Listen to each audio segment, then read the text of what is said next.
Hay muchas personas que dicen estar confundidas por la enorme variedad de religiones que hay en el mundo.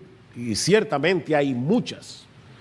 Según el filósofo Kenneth Schuller, existen actualmente 4.200 religiones vivas, sin contar todas las que han desaparecido a lo largo de la historia. Así que visto de esta manera, ciertamente el panorama luce muy confuso. ¿Dónde está la verdad? Sin embargo, cuando lo examinamos con más cuidado, nos damos cuenta que la realidad es muy diferente.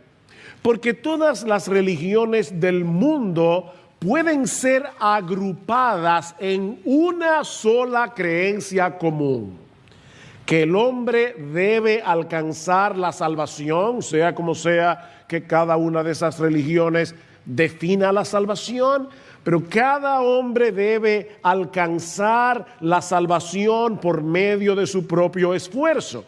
A diferencia del cristianismo, que predica una salvación que recibimos como un regalo de la mano de Dios por medio de la fe.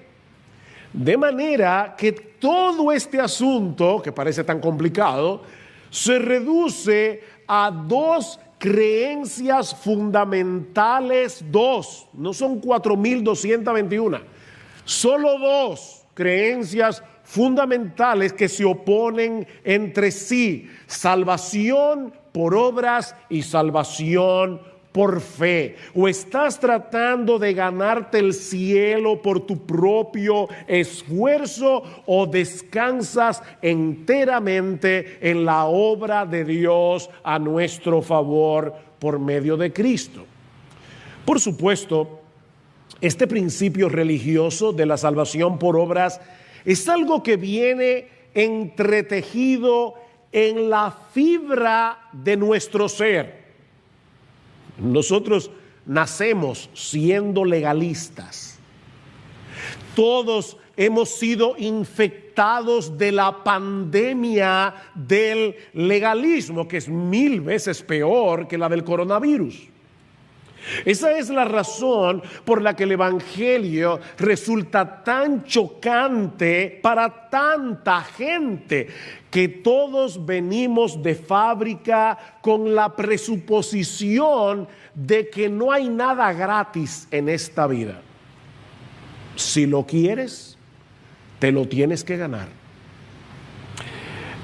Yo supongo que los más mayorcitos recordarán la película que en América Latina fue titulada La novicia rebelde, título fatal para The Sound of Music, con Julie Andrews y Christopher Plummer.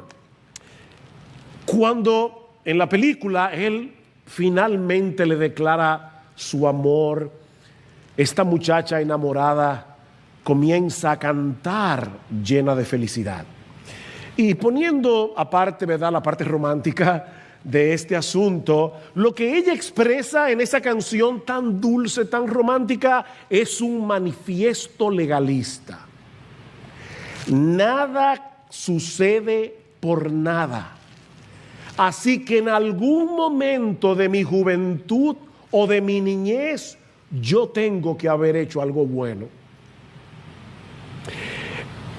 En otras palabras, las cosas no ocurren porque sí.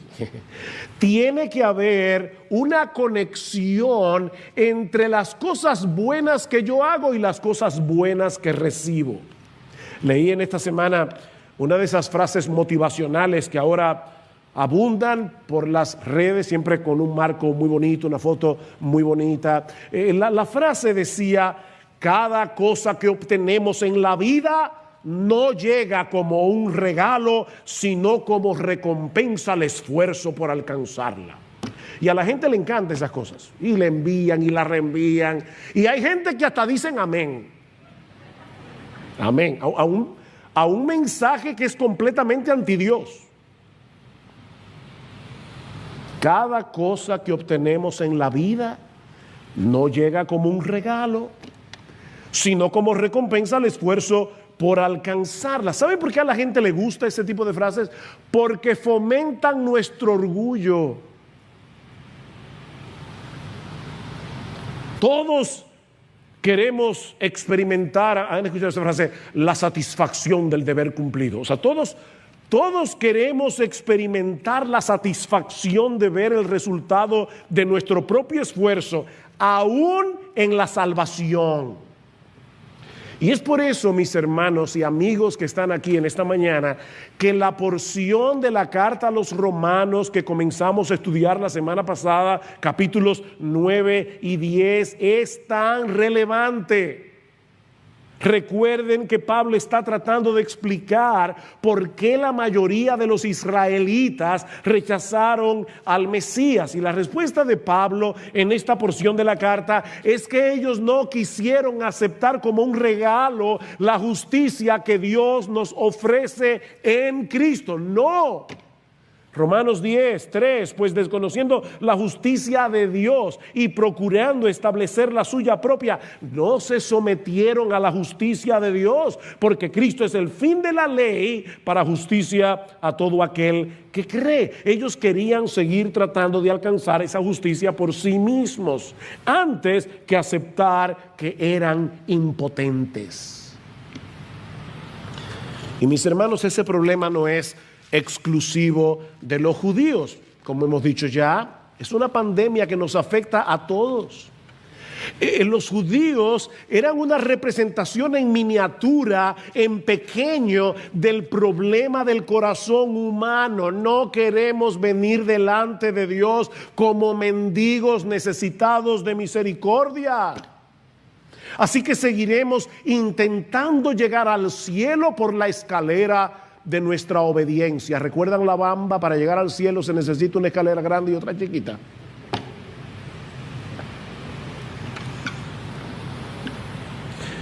Cristo es el fin de la ley, dice Pablo. Cuando nosotros entendemos el evangelio de la gracia de Dios en Cristo, allí termina nuestro esfuerzo de ganarnos el favor de Dios a través de nuestra obediencia. Terminó ahí, Cristo es el fin. Y de esa manera es que alcanzamos la justicia de Dios. Esa es la paradoja del evangelio. La paradoja del evangelio, que obtenemos la justicia que Dios requiere cuando dejamos de tratar de alcanzar la justicia que Dios requiere por nuestro esfuerzo. Qué paradójico, ¿verdad? Cuando la aceptamos como un regalo por medio de la fe en Jesucristo. Y eso es básicamente lo que Pablo nos enseña en el pasaje que vamos a estudiar en la mañana de hoy, que es una presentación impresionante del evangelio. ¿Tú quieres aprender a evangelizar? ¿Cómo predicarle el evangelio a los perdidos? Apréndete Romanos 10, 5 al 13. Ahí está todo lo que tú necesitas. Podemos dividir este pasaje en 3 encabezados. Hay por lo menos 3 enseñanzas que nosotros podemos derivar de los versículos 5 al 13. La primera es que lo que era imposible de alcanzar por medio de la ley, Dios lo puso a nuestro alcance por medio de Jesús. Sencillo, ¿verdad? Lo que era imposible de alcanzar obedeciendo a la ley, Dios lo puso a nuestro alcance por medio de Jesús. Vean el versículo 5 otra vez. Porque Moisés escribe que el hombre que practica la justicia que es de la ley, vivirá por ella. Pablo está estableciendo aquí cuál es el principio fundamental de la ley. Hazlo y vivirás. Hazlo y vivirás. Y para demostrar su punto, Pablo cita las palabras de Moisés en Levítico 18:5. Por tanto, guardaréis mis estatutos y mis leyes, por los cuales el hombre vivirá si los cumple. ¿Te quieres salvar guardando la ley? ¿Eso es lo que tú quieres? Bien. Solo es necesario que la obedezcas completamente sin violar ninguno de sus puntos a lo largo de toda tu vida.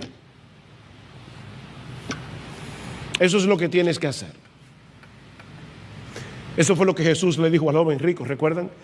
Cuando vino en Marcos capítulo 10 y le preguntó: Maestro bueno, ¿qué haré para heredar la vida eterna? Ah, tú quieres saber qué es lo que tienes que hacer. Ahí están los mandamientos. Obedécelos.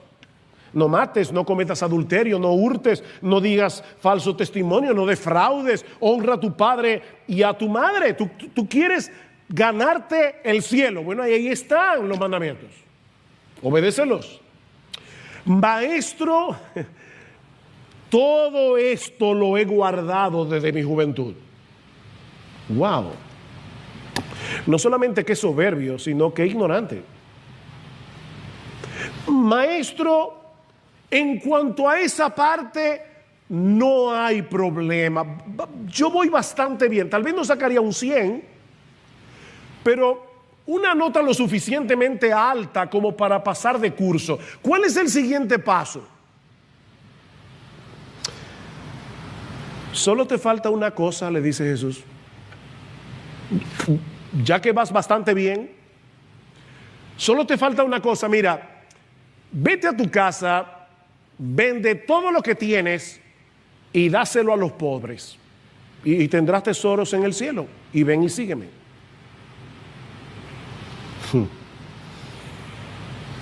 ¿Ustedes se dan cuenta de lo que Jesús está haciendo aquí?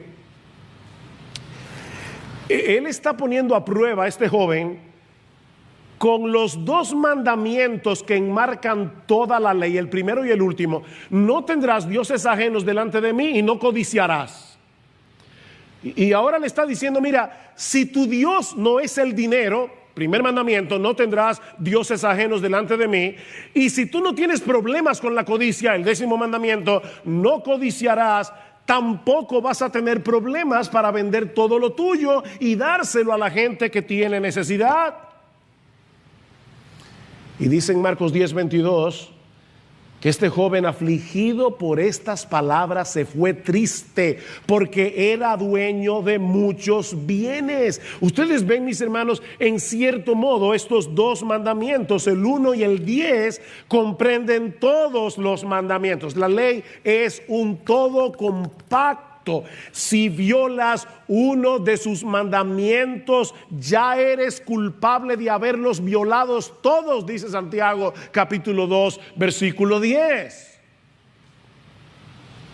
Es por eso que Pablo dice en Gálatas capítulo 3 que todos los que dependen de las obras de la ley para salvarse están bajo maldición. Pues escrito está: maldito todo el que no permanece en todas las cosas escritas en el libro de la ley para hacerlas. Así que es imposible alcanzar la justicia a través de la obediencia a la ley. Pero dice Pablo, y aquí está la buena noticia del Evangelio: lo que era imposible de alcanzar a través de la obediencia a la ley, Dios lo hizo accesible para nosotros por medio de Jesús. Y para probar su punto, ¿saben lo que hace Pablo? Aquí hay una, vamos a decir, una santa astucia. Pablo vuelve y cita al mismo Moisés. Ven, es Moisés contra Moisés. Claro, no es Moisés contra Moisés, es Moisés complementando a Moisés. Pero recuerden que aquí había muchos judíos. Y Pablo les dice: recuerden lo que dice Moisés en Deuteronomio capítulo 30.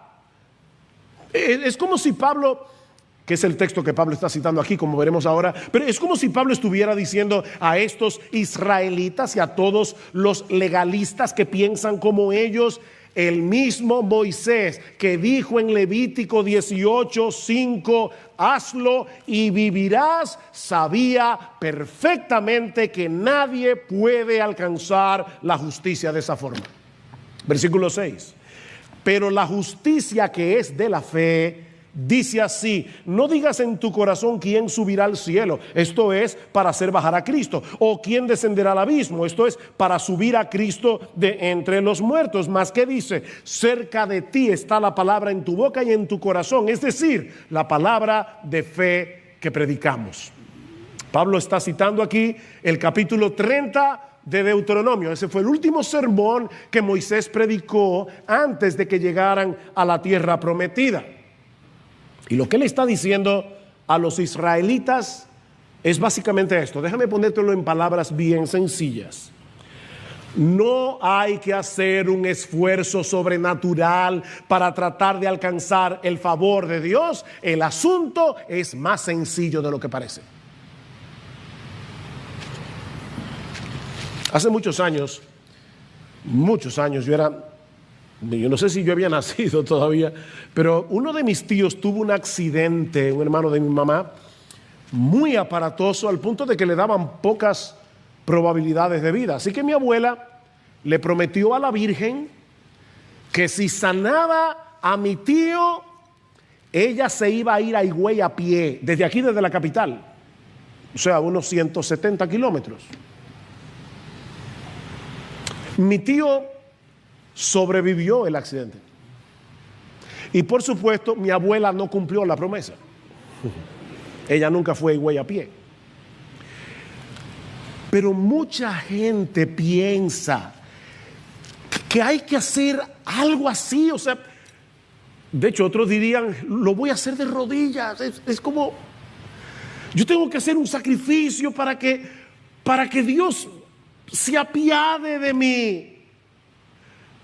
Y lo que Pablo y Moisés están diciendo es, eso es totalmente innecesario.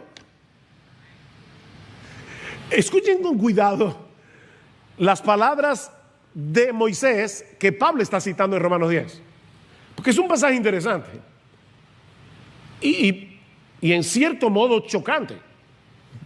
Dice Moisés, ellos están a punto de entrar a la tierra prometida. Dice Moisés, mira, ¿sabes qué? Este mandamiento que yo te ordeno hoy no es difícil para ti ni está fuera de tu alcance. De verdad. Sí, no es tan complicado. No está en el cielo para que digas, ¿quién subirá por nosotros al cielo para traérnoslo y hacérnoslo oír a fin de que lo guardemos? No. El mandamiento no está allá arriba, te lo estoy diciendo yo aquí abajo. No es difícil. Ni está más allá del mar para que digas, ¿quién cruzará el mar por nosotros para traérnoslo, el mandamiento, y para hacérnoslo oír a fin de que lo guardemos? No está tan lejos. Pues la palabra está muy cerca de ti, en tu boca y en tu corazón, para que la guardes. Cuando uno lee un pasaje como este, hay al menos dos preguntas que surgen en nuestra mente, sobre todo a la luz de cómo Pablo cita el pasaje en Romanos 10. Primera pregunta, ¿está diciendo Moisés aquí que guardar la ley es fácil de hacer? Segunda pregunta, ¿de dónde sacó Pablo que Moisés está hablando de Cristo en este pasaje? Porque si ustedes recuerdan Romanos 10, Pablo introduce a Jesús aquí. En Deuteronomio 30. ¿De dónde sacó Pablo eso?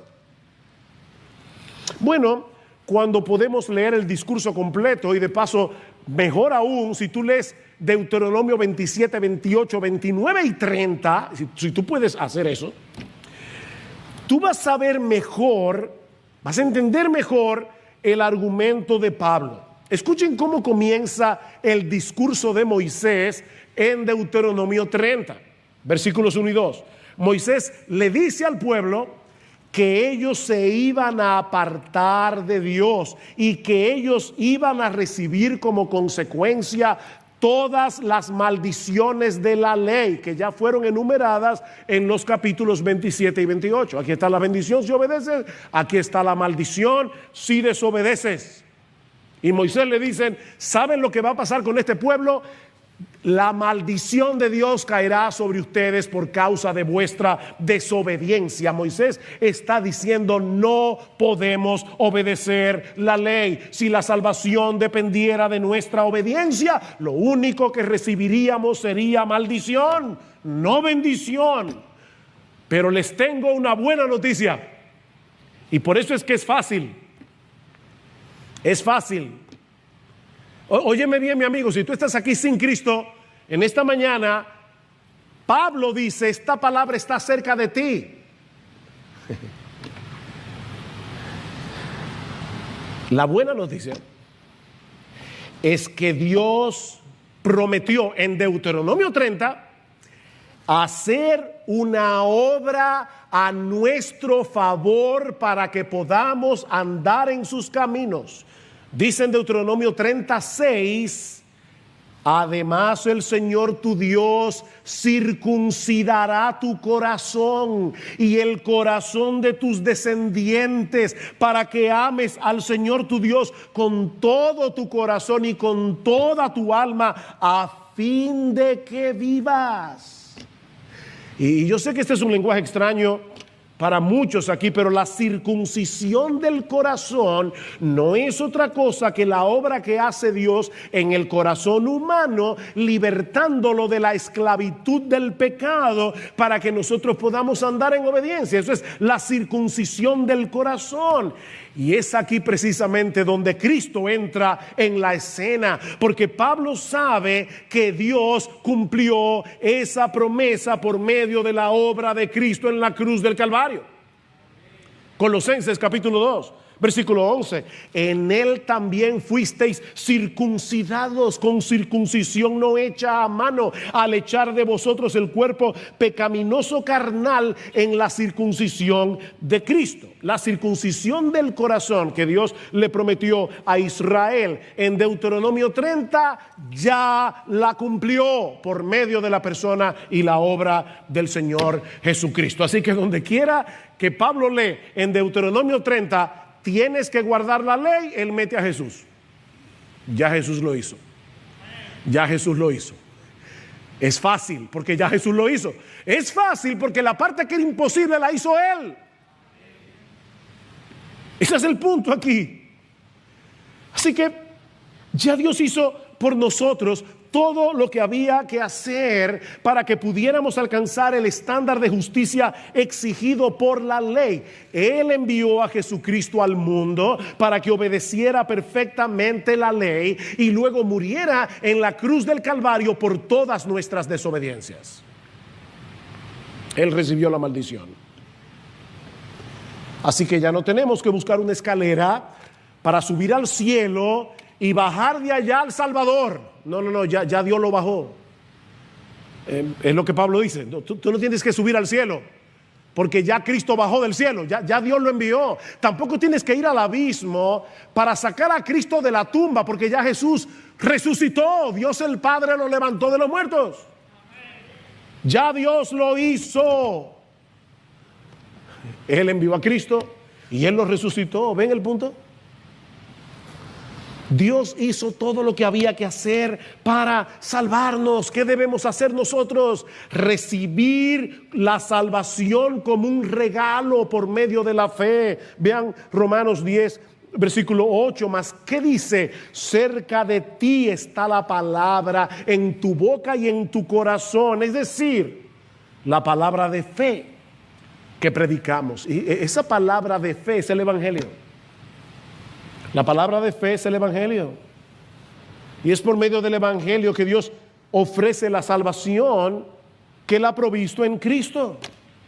¿Y cómo debemos responder nosotros a ese mensaje del Evangelio? ¿Cómo podemos apropiarnos de esa salvación tan grande que Dios ha puesto a nuestro alcance por medio de Jesús? Bueno, eso nos lleva a nuestro segundo encabezado.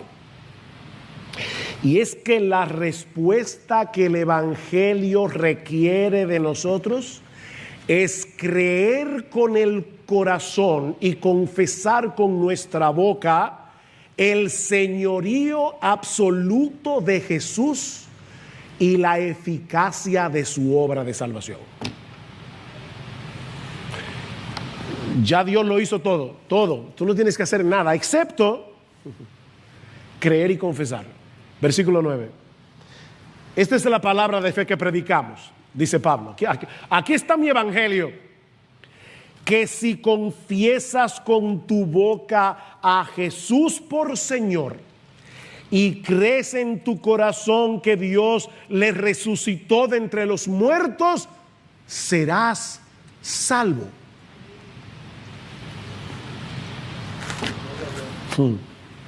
Este es probablemente uno de los textos más citados por los creyentes cuando tenemos que compartir el evangelio con otros, y con razón. Ya Dios hizo en Cristo todo lo que había que hacer para salvarnos. ¿Qué debemos hacer nosotros? Creer con el corazón y confesar con la boca. La fe del corazón es el requisito fundamental. La salvación es por gracia, dice Pablo, por medio de la fe. Pero hay que confesar con la boca. Creer y confesar, no porque son dos requisitos. Es uno solo, creer.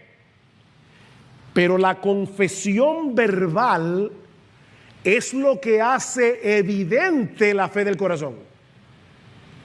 Ese es el punto. Todo el que cree con el corazón lo confiesa con la boca. Miembros de Iglesia Bíblica del Señor Jesucristo, escúchenme bien. No hay cristianos de la secreta. Eso no existe. El que cree con el corazón inevitablemente lo confiesa con la boca. El verdadero cristiano es aquel que se identifica públicamente con Jesús. No se avergüenza. Yo me acuerdo cuando mi mamá se convirtió, nadie la paraba. Era una cosa increíble. A veces, yo me acuerdo que llegó a pasar que a casa llamaron equivocado y mi mamá le decía: mira, tú llamaste aquí equivocadamente, pero no fue por error, porque yo tengo algo que decirte. Y le predicaba el evangelio. Y yo me acuerdo en una ocasión, yo no estaba ahí, pero ella nos lo contó. Ella estaba en un salón y, como era su costumbre, comenzó a predicar. Y había una persona que ahora es miembro de nuestra iglesia desde esa época. No voy a decir su nombre, pero si ella está aquí o lo está viendo, sabe quién es. Esta persona tenía un hermano que era pastor. Y eran personas de una buena posición económica. Y ellos se avergonzaban de tener un hermano pastor, un hermano que fuera evangélico. Y ella se acercó a mami al final y le dijo: ven acá, ¿cómo tú te atreves a decir públicamente que tú eres cristiana? Y ahí mi mamá le predicó. Y esa hermana está aquí sentada, o no sé a dónde está, si por el coronavirus, pero tiene más de 40 años siendo miembro de esta iglesia. Dice el Señor en Mateo capítulo 10, versículo 32: todo el que me confiesa delante de los hombres, yo también le confesaré delante de mi Padre que está en los cielos. Pero cualquiera que me niegue delante de los hombres, yo también lo negaré delante de mi Padre que está en los cielos. El verdadero creyente no se avergüenza de su Señor. A mucha honra. Soy cristiano. Lo confiesa con la boca. Y por si acaso, Pablo no está hablando aquí de la confesión que hacemos en un momento, cuando hacemos profesión de fe, o el día que nos bautizamos. Hay iglesias que toman este texto y dicen: tienen que confesar con tu boca, así que levanta tu mano, ven al frente. No, no tienes que hacer nada de eso. Pablo no está hablando de la confesión de un día. Pablo está hablando de un estilo de vida. El creyente vive creyendo y confesando que Jesús es el Señor. Eso no es un momento de su vida. ¿Y qué es lo que los cristianos creen y confiesan? Bueno, Pablo dice en primer lugar que Jesús es el Señor. Y esa es otra forma de decir: nosotros creemos que Jesús es Dios. El nombre Jesús, Yehoshua, significa Jehová salva. ¿Recuerdan cuando José estaba elucubrando si dejaba en secreto a María cuando supo que estaba embarazada? Y dice que un ángel del Señor se le apareció en sueños y le dijo, no. Lo que en ella es engendrado del Espíritu Santo es, y llamarás su nombre Jesús, porque Él salvará a su pueblo de sus pecados. Jesús. Así que el verdadero creyente es aquel que cree que Jesús es el Dios encarnado que vino al mundo a salvar a su pueblo de la esclavitud y condenación del pecado. Óyeme bien, mi amigo, el que no cree que Jesús es Dios va camino al infierno. El que no cree que Jesús es Dios, la segunda persona de la Trinidad, va camino al infierno. Los testigos de Jehová están incluidos aquí. Los mormones están incluidos aquí. Todas las sectas que niegan la divinidad de Jesús están incluidas aquí. Para salvarse hay que confesar que Jesús es Dios. Pero no se trata meramente de asentir con nuestro intelecto, yo creo que Él es Dios. No, esta frase Jesús es el Señor implica también que el verdadero cristiano es aquel que ha levantado su bandera blanca de rendición y se ha sometido a Jesús como el soberano de su vida. Jesús es el Señor. Este es el título que se usaba en el Antiguo Testamento para referirse a Jehová. De manera que es otra referencia a la divinidad de Jesús. Pero también es un término que significa soberano, amo, gobernante, dueño. Jesús es el Señor. Así como no se puede ser cristiano sin reconocer que Jesús es Dios, tampoco se puede ser cristiano sin someterse a Él como Señor, como aquel que posee plena autoridad sobre todas las áreas de nuestras vidas. Muchos cristianos evangélicos en el día de hoy suelen enfatizar el hecho de que Jesús es nuestro Salvador. Y ciertamente Él es nuestro Salvador. Pero el título que se usa predominantemente en el Nuevo Testamento para referirse a Jesús no es Salvador, es Señor. En el libro de los Hechos es donde nosotros encontramos a los apóstoles predicando el Evangelio. ¿Tú quieres saber cómo se predicaba el Evangelio en el primer siglo? Lee el libro de los Hechos. ¿Sabes cuántas veces aparece la palabra Salvador en el libro de los Hechos? ¿Cuántas crees? 10, 5, 2 veces. ¿Sabes cuántas veces aparece la palabra Señor en el libro de los Hechos? 92 veces. 2 contra 92. Y si lees el Nuevo Testamento completito, desde Mateo 1 hasta Apocalipsis 22, ¿sabes cuántas veces aparece la palabra Salvador en el Nuevo Testamento entero para referirse a Jesús? 10 veces. ¿Sabes cuántas veces aparece la palabra Señor? 700 para referirse a Jesús. El énfasis es más que evidente. Es más que evidente. El cristiano es aquel que cree con el corazón y confiesa con su boca que Jesús es su amo, que Jesús es su dueño, que Jesús es el soberano de su existencia, que Jesús lo compró y ya no se pertenece. Por precio habéis sido comprados, dice Pablo en 1 Corintios 6:20. Por precio habéis sido comprados. Por tanto, glorificad a Dios en vuestro cuerpo y en vuestro espíritu, los cuales son de Dios. ¿Ven? Son de Dios, no te perteneces. Es una contradicción de términos confesar que Jesús es nuestro Señor y continuar viviendo como si nuestras vidas fueran nuestras vidas. ¿Han oído esa frase? ¿Es mi vida? Bueno, un cristiano debe erradicarla de su boca, porque ya dejó de ser tu vida. Ya dejó de ser tu vida. y mucho menos aquella famosa canción, pero sigo siendo el rey. No. Hay un solo rey, se llama Jesucristo. Él es el Señor. ¿Por qué me llamáis Señor, Señor?, pregunta Jesús en Lucas capítulo 6, 46. ¿Por qué me llamáis Señor, Señor y no hacéis lo que yo digo? No tiene sentido. ¿Cómo que yo soy el Señor? Si Cristo es nuestro Señor, Él es dueño de todo lo que somos, Él es dueño de todo lo que tenemos. Mi hermano amado, mi hermana querida, Jesucristo es el Señor de tu tiempo. Jesucristo es el Señor, el dueño de tu dinero, de tus recursos. Jesucristo es el dueño de tu familia. Jesucristo es el dueño de tu trabajo. Jesucristo es el amo de tu entretenimiento. Él es Señor.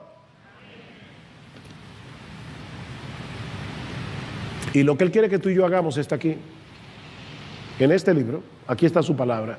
Esta es su constitución. Y gracias al Señor que esta no la enmiendan.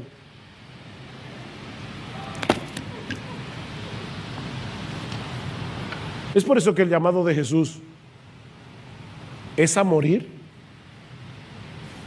¿A qué nos llama Jesús?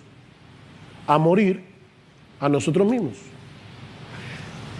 Y decía a todos, Lucas 9:23, si alguno quiere venir en pos de mí, niéguese a sí mismo.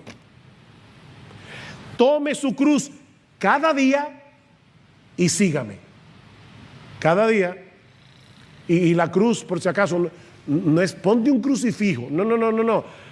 Si quieres ponerlo en un lenguaje moderno, es métete en la cámara de gas todos los días y mata tu yo ahí.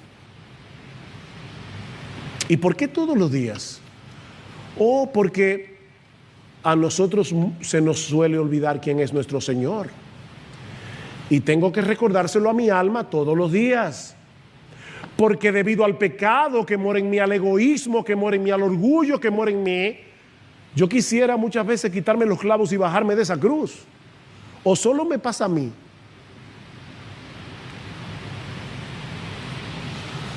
Pero el cristiano no solo cree y confiesa que Jesús es el Señor.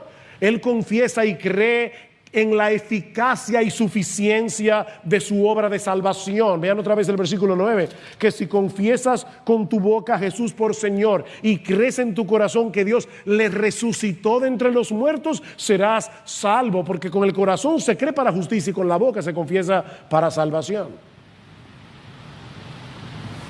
El cristiano es aquel que está persuadido de que su salvación descansa completamente en Cristo y en nadie más. En nadie más y en nada más.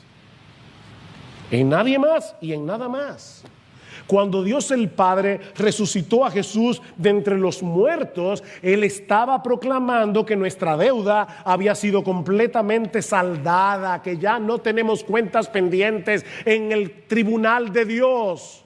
Consumado es, dijo Jesús. La deuda está paga. Nadie se puede salvar, nadie, a menos que crea de corazón en la eficacia y suficiencia de la obra redentora de Cristo. No, mi amigo, no hay que hacerte misa después que te mueras. Ya Cristo pagó. Un solo sacrificio, dice Hebreos 10. Un solo sacrificio fue suficiente. Ya Cristo pagó.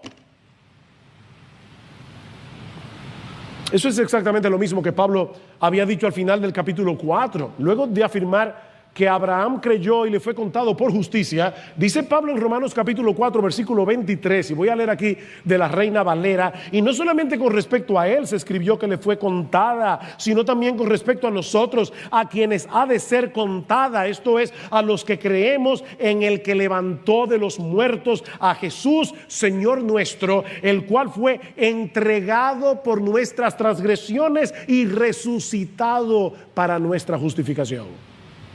Él murió por nuestros pecados y Dios los resucitó para declarar públicamente que ya habíamos sido justificados.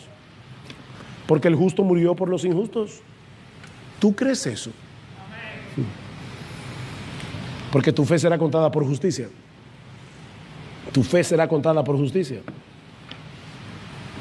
Al que no conoció pecado, Jesús, por nosotros Dios lo hizo pecado para que nosotros fuésemos hechos justicia de Dios en él. ¿Tú crees eso? ¿Se dan cuenta, mis hermanos y amigos que están aquí en esta mañana, que no hay que hacer un esfuerzo sobrehumano para salvarse? Solo tenemos que aceptar como un regalo. Óigame, que es un regalo. Aceptar como un regalo lo que ya Dios hizo por medio de Jesús. Y precisamente porque es por fe, está disponible para todos sin distinción, porque es por fe.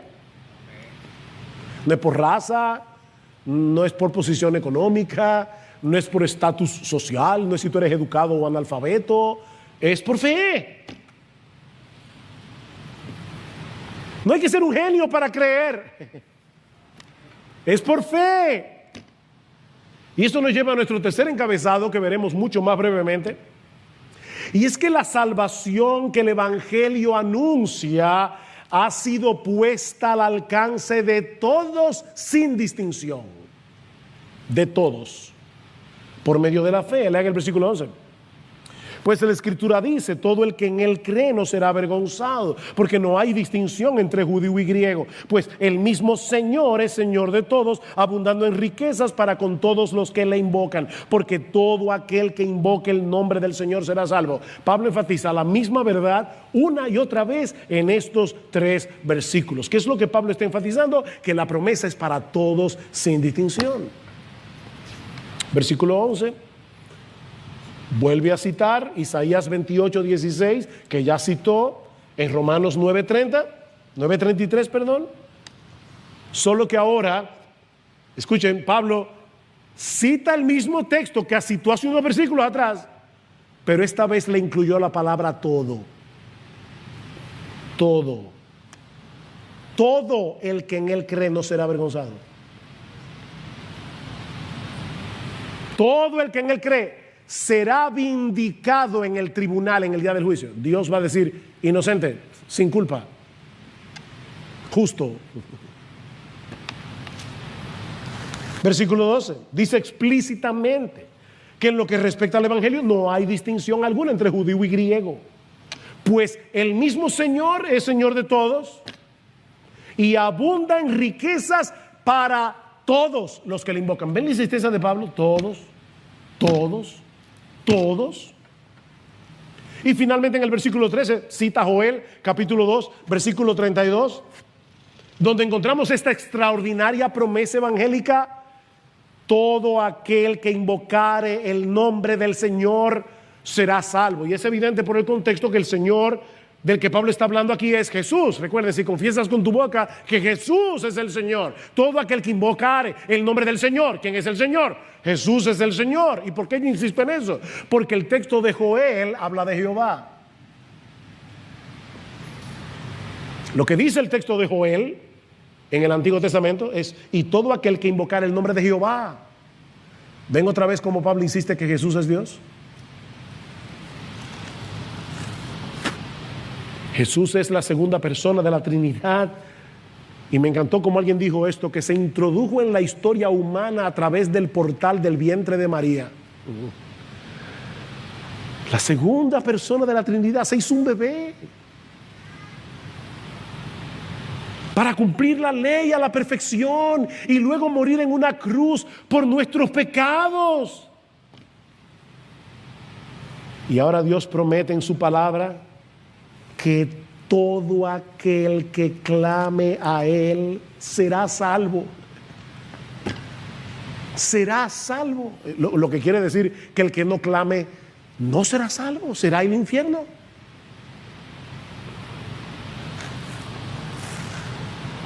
Y enfatizo una vez más estas 2 palabras: todo aquel. Todo aquel. Aquí no dice todo aquel que tenga la certeza de haber sido elegido. Olvídate de eso. No es que te olvides de la elección, es que tú no tienes que saber si fuiste elegido o no. Ese no es tu problema, ese es el problema de Dios. El tuyo es responder al Evangelio. Aquí no dice todo aquel que se haya guardado de enlodarse con pecados escandalosos, no. De paso, tampoco dice todo aquel que sí se enlodó, porque hay gente que cree que el Evangelio es para los borrachos, los drogadictos, las prostitutas. No. Todo aquel significa todo aquel. Y es para todos, porque todos necesitamos la salvación que Dios nos ofrece en Cristo. Todo aquel. La promesa es para todos los que invocan su nombre. ¿Y qué significa invocar el nombre del Señor? Creer. Mira, cuando tú llegaste a la iglesia, yo sé que esto es una comparación que no es del todo correcta, bueno, es correcta, pero no enmarca todo lo que es creer. Pero cuando tú llegaste a la iglesia, tú te sentaste en esa silla. Y yo estoy seguro que tú le hiciste una prueba a ver si era suficientemente fuerte como para que tu peso no rompiera. Tú te sentaste simplemente. Tú creíste que esa silla podía con tu peso. Es confiar, descansar, es creer. Y es evidente que invocar aquí es sinónimo de creer. Si confesares con tu boca que Jesús es el Señor y creyeres en tu corazón, serás salvo. Versículo 11, pues la Escritura dice, todo el que cree en Él, el que cree no será avergonzado. Y ahora la explicación, porque no hay distinción entre judío y griego, pues el mismo Señor es Señor de todos, abundando en riquezas para con todos los que le invocan. Ven, creer, invocar, sinónimo, versículo 14. ¿Cómo pues invocarán a aquel en quien no han creído? ¿Qué es invocar el nombre del Señor? Es creer. Es creer. Mi amigo, clámale a Jesús que te salve. Mi amigo, yo te ruego de verdad, de corazón, pídele que te rescate. Eso es invocar, Señor, auxilio. Señor, voy camino al infierno, a un infierno eterno, eterno. Hace mucho que yo no uso esta ilustración, así que me van a excusar los más viejos, la voy a usar otra vez. ¿Saben lo que significa eternidad? Eternidad. ¿Tú te das cuenta del peligro en el que tú estás? Alguien decía, mira, si tuviéramos aquí una montaña de arena del tamaño del monte Everest y un pajarito viniera cada 1000 años y tomara en su pico un grano de arena de esa montaña y la trasladara a otro lugar 1000 años cada vez, cuando ese pajarito haya logrado traspasar el monte completo, no habrá pasado un segundo de la eternidad. Un segundo. Eternidad. Yo quiero que esa palabra retumbe en tu corazón. Señor, sálvame. Por favor, rescátame, Señor. Oh, perdóname, auxilio, Señor. Por favor, Señor. Ten misericordia. Oh, Cristo, pongo mi confianza en ti, en que tú hiciste todo lo que se requiere para que yo pueda ser perdonado. Perdóname, Señor, rescátame. Aún cambia mi corazón de piedra. Oh, ayúdame en mi incredulidad, Señor.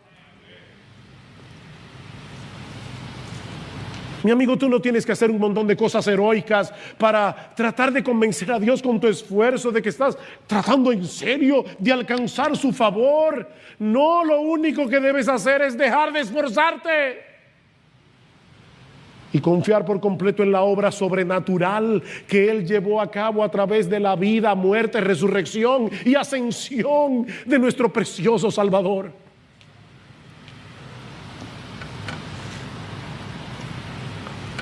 Oí a alguien que decía, tú no necesitas una invitación de parte de Dios con tu nombre impreso, porque ya tu nombre está incluido en ese todo aquel. La invitación está ahí. Todo aquel. Y Dios no miente. Todo aquel que invocare mi nombre será salvo. Todo aquel que invocare el nombre del Señor será salvo. ¿Y sabes qué va a suceder cuando tú clames a Él, invocando su nombre? Que no solo serás librado de las llamas del infierno, sino que todas las superabundantes riquezas de Dios que Cristo merece por su obediencia serán tuyas por medio de la fe. Leo otra vez el versículo 12. Porque no hay distinción entre judío y griego, pues el mismo Señor es Señor de todo, abundando en riquezas. ¡Wow! Gloria al Señor. Cristiano, alaba al Señor. Nosotros somos los herederos de Jesús. Sus riquezas ahora son nuestras por medio de la fe. Abundando en riquezas para todos los que le invocan. ¡Wow! ¡Qué hermoso! Oh, mi amigo, de verdad te lo ruego, pídele a Jesús que te rescate del poder, de la esclavitud, de la condenación del pecado. Pídeselo. Ahora pídeselo. En este mismo momento, por favor, te lo suplico.